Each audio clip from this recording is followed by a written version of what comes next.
Hi hello ನಮಸ್ಕಾರ ಎಲ್ರಿಗೂ. Welcome back to my YouTube channel. ಎಲ್ಲರೂ ಹೇಗಿದ್ದೀರಾ, ಚೆನ್ನಾಗಿದ್ದೀರಾ ಅಂತ ಭಾವಿಸ್ತಾ ಇದ್ದೀನಿ. ಯಾಕೆ ಅಂದರೆ ನಾನು ಸಹ ಚೆನ್ನಾಗಿದ್ದೀನಿ. ಈ ಒಂದು ವಿಡಿಯೋದಲ್ಲಿ ನನಗೆ ತುಂಬ ಇಷ್ಟ ಆಗುವ ಅಮ್ಮನ ಕೈ ರುಚಿ, ಅಮ್ಮ ಮಾಡುವಂತಹ ಕಡಲೆ ಬೀಜದ ತಂಬಿಟ್ಟು ಹೇಗೆ ಮಾಡೋದು ಅಂತ ತಿಳಿಸ್ಕೊಡ್ತೀನಿ. ಇದು ನನಗೆ ತುಂಬ ಇಷ್ಟ. ನಾನು ಯಾವಾಗಲೂ ಈ ತಂಬಿಟ್ಟನ್ನ ಕೇಳಿ ಮಾಡಿಸ್ಕೊಂಡು ತಿಂತೀನಿ. ನಾರ್ಮಲಿ ಶಿವರಾತ್ರಿಗೆ ಮಾಡ್ತಾರೆ, ಬಟ್ ಇವಾಗ ತಿನ್ನಬೇಕು ಅನ್ನಿಸ್ತಿತ್ತು, ಅದಕ್ಕೆ ಮಾಡಿದ್ರು. ಮೊದಲಿಗೆ ಬೇಕಾಗಿರುವ ಇಂಗ್ರೀಡಿಯೆಂಟ್ಸು: ಕಡಲೆಬೀಜ 1 ಕಪ್ಪು, ಕಡಲೆ ಹಾಫ್ ಕಪ್ಪು ಕೊಬ್ಬರಿ 1/4 ಕಪ್ಪು, ಎಳ್ಳು, ಬಿಳಿ ಎಳ್ಳು 2 ಮೀಡಿಯಮ್ ಸೈಜ್ ಬೆಲ್ಲ.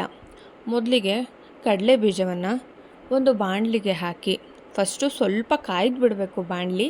ಅದಾದಮೇಲೆ ಕಡಲೆ ಬೀಜವನ್ನು ಹಾಕಿ ಚೆನ್ನಾಗಿ ಫ್ರೈ ಮಾಡ್ಕೋಬೇಕು. ಹೈ ಫ್ಲೇಮು ಅಲ್ಲ, ಲೋ ಫ್ಲೇಮು ಅಲ್ಲ, ಮೀಡಿಯಮ್ ಫ್ಲೇಮಲ್ಲಿ ಫ್ರೈ ಮಾಡ್ಕೋಬೇಕು. ಬ್ರೌನ್ ಕಲರ್ ಬರೋವರೆಗೂ ಚೆನ್ನಾಗಿ ಫ್ರೈ ಮಾಡ್ಕೋಬೇಕು. ಫ್ರೈ ಮಾಡ್ಕೊಂಡಂತಹ ಕಡಲೆ ಬೀಜದಲ್ಲಿ ನೀವು ಏನೇ ಮಾಡಿದ್ರೂ ಚೆನ್ನಾಗಿರುತ್ತೆ. ಹಾಗೇನೂ ಸಹ ತಿನ್ಬೋದು.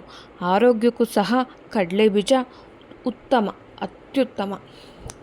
ನೀವು ಸಹ ಈ ಒಂದು ರೆಸಿಪಿನ ಮನೆಯಲ್ಲಿ ಟ್ರೈ ಮಾಡಿ ಮತ್ತೆ ಮತ್ತೆ ಪ್ರಿಪೇರ್ ಮಾಡಿಕೊಂಡು ತಿಂತೀರಾ. ನಿಮ್ಮ ಮನೆಯಲ್ಲಿರುವಂತಹ ಎಲ್ಲರೂ ಮಾಡಿಕೊಡು ತಿಂತೀನಿ ಅಂತ ಕೇಳ್ತಾರೆ. ಅಷ್ಟು ಚೆನ್ನಾಗಿರುತ್ತೆ. ಯಾಕೆಂದರೆ ಕಡಲೆ ಬೀಜ ಟೇಸ್ಟಲ್ಲಿ ಬೆಸ್ಟು. ಬೆಲ್ಲದಲ್ಲಿ ಮಾಡುವಂತಹ ಸ್ವೀಟ್ ಎಲ್ಲನೂ ಸಹ ಚೆನ್ನಾಗಿರುತ್ತೆ. ಫ್ರೈ ಆಯಿತು ನೋಡಿ, ಆಲ್ಮೋಸ್ಟ್ ಫ್ರೈ ಆಗಿದೆ. ಸಿಪ್ಪೆಯನ್ನು ಬಿಡಿಸ್ಕೋಬೇಕು. ಒಂದು ಪಾತ್ರೆಯಲ್ಲಿ ಅಥವಾ ಒಂದು ಮರದಲ್ಲಿ ಹಾಕಿ ಚೆನ್ನಾಗಿ ಸಿಪ್ಪೆಯನ್ನು ಬಿಡಿಸ್ಕೊಂಡು, ಅದು ಆರಿದ ನಂತರ, ಕಡಲೆಬೀಜ ಬಿಸಿ ಇರುತ್ತಲ್ಲ, ಆರಿದ ನಂತರ ಮಿಕ್ಸಿ ಜಾರ್ಗೆ ಹಾಕಿ ಅದನ್ನು ಗ್ರೈಂಡ್ ಮಾಡ್ಕೋಬೇಕು. ತರ್ತರಿಯಾಗಿ ಗ್ರೈಂಡ್ ಮಾಡ್ಕೋಬೇಕು. ತುಂಬ ಸಣ್ಣಕ್ಕೆ ಹಾಕಿದ್ರೆ, ಸಣ್ಣಕ್ಕೆ ಗ್ರೈಂಡ್ ಮಾಡಿಕೊಂಡ್ರೆ ಅದು ಅಷ್ಟು ಚೆನ್ನಾಗಿರೋದಿಲ್ಲ. ತರ್ತರಿಯಾಗಿ ರುಬ್ಕೋಬೇಕು. ತದನಂತರ ಕಡಲೆಯನ್ನು ರುಬ್ಕೋಬೇಕು. ನಾರ್ಮಲ್ಲಾಗಿ ರುಬ್ಕೋಬೇಕು, ಅಂದರೆ ಪೌಡರ್ ಥರ ರುಬ್ಕೋಬೇಕು. ಮೀಡಿಯಮ್ ಆಗಿ ಅಂತ ಅಂದರೆ ಒಂದು ಕಡಲೆ ಬೀಜಕ್ಕಿಂತ ಕಡಲೆ ಸ್ವಲ್ಪ ಪುಡಿಯಾಗಿರೋ ಥರ ರುಬ್ಕೋಬೇಕು. ನಂತರ ಬೆಲ್ಲವನ್ನು ಒಂದು ಪಾತ್ರೆಯಲ್ಲಿ ಹಾಕಿ ನೀರನ್ನು ಹಾಕಿ, ಮುಳುಗೋ ಅಷ್ಟು ನೀರನ್ನು ಹಾಕಿ ಕುದಿಯಲಿಕ್ಕೆ ಬಿಡಬೇಕು. ಬೆಲ್ಲ ಸಂಪೂರ್ಣವಾಗಿ ಕರಗೋವರೆಗೂ ಕಾಯಿಸಬೇಕು. ತುಂಬ ಚೆನ್ನಾಗಿರುತ್ತೆ ಈ ಒಂದು ಸ್ವೀಟು. ಬಟ್ ಬೆಲ್ಲದಲ್ಲಿ ಏನೇ ಸ್ವೀಟ್ ಮಾಡಿದ್ರೂ ಸಖತ್ತಾಗಿರುತ್ತೆ. ಏಕೆಂದರೆ ಬೆಲ್ಲ ಆ ಥರ ಟೇಸ್ಟು, ರಿಚ್ ಟೇಸ್ಟ್ ಕೊಡುತ್ತೆ. ನೀವು ಏನೇ ಸ್ವೀಟ್ ಮಾಡಿದ್ರು. ನನಗಂತೂ ಬೆಲ್ಲದಲ್ಲಿ ಮಾಡುವಂತಹ ಎಲ್ಲ ಸ್ವೀಟು ತುಂಬ ಇಷ್ಟ. ಕರಗ್ತಾ ಇದೆ, ಕರಗೋವರೆಗೂ ಬಿಡಬೇಕು.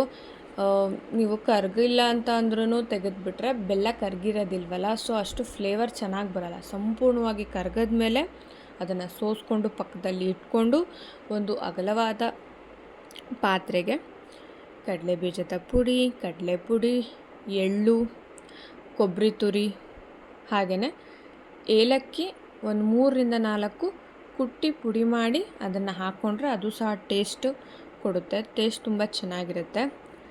ಚೆನ್ನಾಗಿ ಮಿಕ್ಸ್ ಮಾಡ್ಕೋಬೇಕು. ಬೆಲ್ಲದ ಪಾಕವನ್ನು ಹಾಕೋದಕ್ಕಿಂತ ಮುಂಚೆ ಈ ರೀತಿ ಮಿಕ್ಸ್ ಮಾಡಿಕೊಂಡ್ರೆ ಚೆನ್ನಾಗಿರುತ್ತೆ. ನಂತರ ಬೆಲ್ಲದ ಪಾಕವನ್ನು ಹಾಕ್ಕೋಬೇಕು. ಕೈಯಲ್ಲಿ ಮುಟ್ಟಕ್ಕೆ ಹೋಗ್ಬಿಡಿ, ಬಿಸಿ ಇರುತ್ತೆ. ಯಾವುದಾದ್ರೂ ಸೌಟು ಅಥವಾ ಅನ್ನದ ಕೈ ಸಹಾಯದಿಂದ ಮಿಕ್ಸ್ ಮಾಡಿಕೊಂಡು, ಸ್ವಲ್ಪ ಬಿಸಿ ಆರಿದ ಮೇಲೆ ಚೆನ್ನಾಗಿ ಮಿಕ್ಸ್ ಮಾಡಿಕೊಂಡು ಉಂಡೆ ಕಟ್ಟಿದ್ರೆ ತಂಬಿಟ್ಟು ರೆಡಿ ಆಗುತ್ತೆ. ನೀವು ಸಹ ಮನೆಯಲ್ಲಿ ಕಡಲೆ ಬೀಜ ಮತ್ತು ಬೆಲ್ಲದ ತಂಬಿಟ್ಟನ್ನು ಪ್ರಿಪೇರ್ ಮಾಡಿ ಹೇಗಿತ್ತು ಅಂತ ಕಮೆಂಟ್ ಸೆಕ್ಷನಲ್ಲಿ ಕಮೆಂಟ್ ಮಾಡಿ. ನನಗಂತೂ ಅಮ್ಮ ಮಾಡೋ ಕಡಲೆ ಬೀಜದ ತಂಬಿಟ್ಟು ಅಂದರೆ ತುಂಬ ಇಷ್ಟ. ನನ್ನ ಫೇವ್ರೆಟು ತಂಬಿಟ್ಟಲ್ಲಿ ನಾನು ಈ ತಂಬಿಟ್ಟೆ ಅಮ್ಮನ ಹತ್ರ ಯಾವಾಗಲೂ ಕೇಳಿ ಮಾಡಿಸ್ಕೊಂಡು ತಿಂತೀನಿ. ನಾರ್ಮಲಿ ಶಿವರಾತ್ರಿ ಹಬ್ಬಕ್ಕೆ ಮಾಡೋದು, ಬಟ್ ತಿನ್ನಬೇಕು ಅಂತ ಅನ್ನಿಸ್ತಾ ಇತ್ತು, ಅದಕ್ಕೆ ಕೇಳಿದೆ, ಅಮ್ಮ ಮಾಡಿಕೊಟ್ರು. ನೀವು ಸಹ ಮನೇಲಿ ಟ್ರೈ ಮಾಡಿ ನೋಡಿ. ಯಾವಾಗಲೂ ಮಾಡ್ಕೊಂಡು ತಿಂತೀರ, ಅಷ್ಟು ಟೇಸ್ಟಿಯಾಗಿರುತ್ತೆ. ಯಾಕೆಂದರೆ ಇದು ಅಮ್ಮನ ಕೈ ರುಚಿ. ಅಮ್ಮನ ಕೈಯಿಂದ ಮಾಡಿದಂತಹ ತುಂಬ ರುಚಿಕರ ತಂಬಿಟ್ಟು ರೆಡಿಯಾಗಿದೆ ನೋಡಿ. ಇಷ್ಟು ಚೆನ್ನಾಗಿದೆ, ನನಗಂತೂ ತುಂಬ ಇಷ್ಟ. ನನ್ನ ಚಾನಲನ್ನು ಇನ್ನೂ ಯಾರು ಸಬ್ಸ್ಕ್ರೈಬ್ ಮಾಡಿಲ್ಲ, ಸಬ್ಸ್ಕ್ರೈಬ್ ಮಾಡಿ, ಲೈಕ್ ಮಾಡಿ, ಶೇರ್ ಮಾಡಿ, ಕಮೆಂಟ್ ಮಾಡಿ, ಸಪೋರ್ಟ್ ಮಾಡಿ. ನನ್ನನ್ನು ಹಾರೈಸಿ ಶುಭ ದಿನ.